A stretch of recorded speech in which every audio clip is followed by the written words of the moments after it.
नहीं। जमीन बेचने के नाम पर धोखाधड़ी, बाप और बेटे ने ठगे 15 लाख से अधिक रुपए। पीड़ित न्याय की आशा में पहुंचे थाने पर भी नहीं हो रही इनकी कोई सुनवाई। जी हां, मामला जौनपुर के चंदवक थाने का है, जिसका विवादों से गहरा नाता रहा है। इस थाने में दबंग और पैसे के बल पर मनमानी करने वालों का बोलबाला रहता है। गरीब और लाचार लोगों की लाचारी का फायदा उठाया जाता है। ये मामला चंदवक थाने के रत्नपुर बाजार का है। रत्नपुर निवासी लालमन गुप्ता पुत्र सुरेंद्र गुप्ता ने अपने आसपास के लोगों को जमीन देने के नाम पर और पैसा दुगना करने के नाम पर 15 लाख रुपए लिया। कुछ दिन बाद पैसे के बारे में पूछने पर आनाकानी करने लगा। पैसा मांगने पर जान से मारने की धमकी देने लगा। जब सभी लोग इसकी रिपोर्ट लिखवाने चंदवक थाने पहुंचे तो उस हलके का दरोगा सुदामा प्रसाद ने FIR न दर्ज करके सुलह के नाम पर 4 महीने का समय दे दिया। 4 महीना बीतने के बाद भी वो पैसा वापस नहीं किया। पैसा मांगने पर मरने मारने के लिए तैयार है। थाने पर अब न तो FIR हो रही है और न ही इनकी सुनवाई हो रही है। पीड़ित लोगों के साथ दुर्व्यवहार किया जा रहा है, जिससे आरोपी का हौसला बुलंद है। तो वहीं थाना अध्यक्ष की सहायता से पूरे मामले में लीपापोती की जा रही है। देखिए जौनपुर से अजय कुशवाहा की रिपोर्ट। रेनू गुप्ता। आप कहाँ का रहने वाली हैं? ये रत्नपुर बाजार की रहने वाली हूँ। आपकी क्या समस्या है? मेरी समस्या ये है कि राजकुमार गुप्ता पुत्र लालमन गुप्ता ने पैसा हमसे लिया अकाउंट से। हम लोग मुंबई थे, वहाँ से पैसा मंगाया हमसे और बोला कि नहीं हम कंपनी लगा, लेकिन हम लोग से ये जमीन खरीदने के लिए पैसा लिया, जमीन देने के लिए पैसा लिया था। अभी बोल रहा है कि नहीं हम एक सबका पैसा कंपनी में लगा दिए हैं। कंपनी में लगाने के बाद फिर हम लोग इससे पैसा मांगने लगे तो बोला नहीं सब पैसा नहीं मिल पाएगा, हम नहीं दे पाएंगे, क्योंकि ना जमीन देंगे ना पैसा देंगे आप लोग का, कुछ नहीं करेंगे।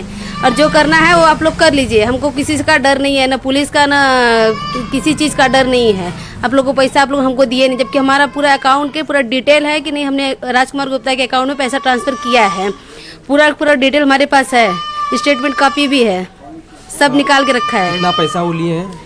हमसे तो लिए हैं 7.5 लाख रुपए लिए हैं। और लोगों से कितना लिए हैं? और लोगों से तो किसी से 1,20,000 लिए हैं, किसी का 1,40,000 लिए हैं, किसी का 50,000 लिए हैं, किसी का सिर्फ 60,000 लिए हैं, किसी का 40,000 लिए हैं।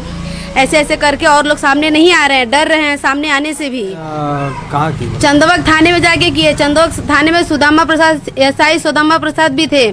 उन्होंने 4 महीना पहले का सुरलत कराया कि नहीं। हाँ, अब जाने के बाद बोलते हैं हाँ सुरलत दरोगा नहीं कराते हैं। जब कराना रहता तो हम घर पे अपने पंचायत बैठा के सुरलत सपाटा कराते, थाने में किस लिए जाते? जब सुदामा प्रसाद ऐसे बोल रहे हैं तो सुदामा प्रसाद सरासर झूठ बोल रहे हैं कि नहीं हम कुछ नहीं किए, हमारा नहीं इसमें हाथ है।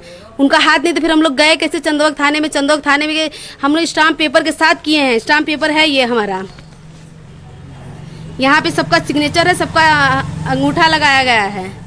फिर भी आपको पैसा नहीं मिला? फिर भी पैसा नहीं मिला। 4 महीने का समय दिया गया था, 4 महीने के बाद भी पैसा नहीं दिया गया। 7 महीना हो गया तो फिर हम लोग आए मुंबई से, फिर से वापस गए थाने में कंप्लेन करने, तो कंप्लेन करने कुछ भी नहीं हुआ।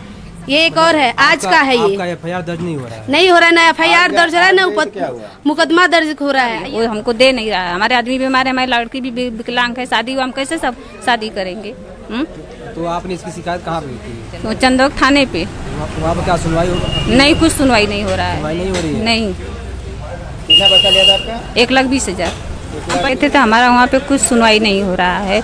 हम ये चाह रहे हैं कि हमारे सामने कोई बड़ साहब आए कि हमको पैसा दिला, हमारी कुछ मदद कर दें। जिद है शहरों गांव हर नुक्कड़ तक पहुंचने वाले 300 से ज्यादा रिपोर्टरों की समझ, मेहनत और लगन की। जिद है खबरों को नई धार देने की। हम